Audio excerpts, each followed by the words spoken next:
Dr. Wallach, are baby formulas enough for our babies when they're born? Unfortunately not.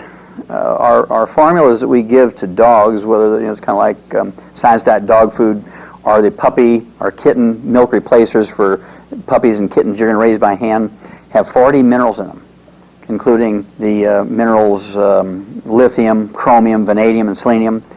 Ralston Purina laboratory rat pellets contain 28 minerals, including lithium, chromium, vanadium, and selenium. There's not a single human milk replacer on the market, off the shelf of a grocery store, that has more than 12 minerals. None of them contain lithium, chromium, vanadium, and only 2, Pro-Soybean and Infamil, have selenium in them.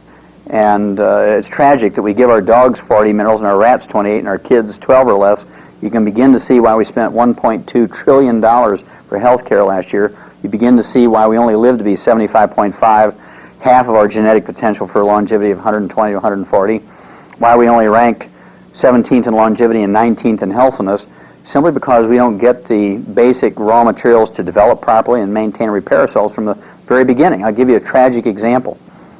Sudden infant death syndrome is something that everybody is familiar with.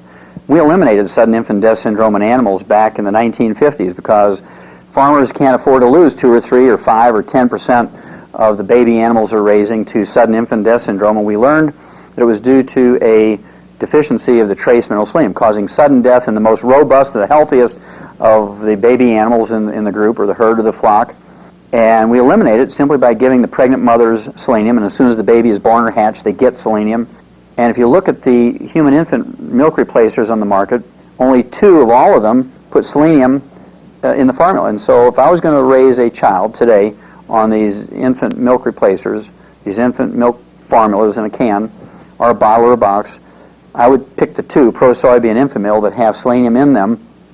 And to stack things in favor of the child, I would still give them, from the moment they're born, a teaspoon for 20 pounds of body weight of the pig arthritis formula twice a day. Obviously, you may not want to use the orange juice in a newborn baby because they can develop allergies to it, but I would still give them the plant-derived colloidal and the chelated minerals and vitamins and amino acids. And the tragic example of this is 65%, this is a known fact, 65% of all the babies dying of sudden infant death syndrome in America are being fed canned milk replacers. 2/3 of the ones who die of sudden infant death syndrome are being fed these canned infant formulas. And I guarantee you, they're being fed the ones that don't have selenium in them. And so, absolutely, it's important to supplement these babies from birth because you can't get everything you need from your 4 food groups, certainly not out of these canned formulas. Great. Thank you. Mm-hmm.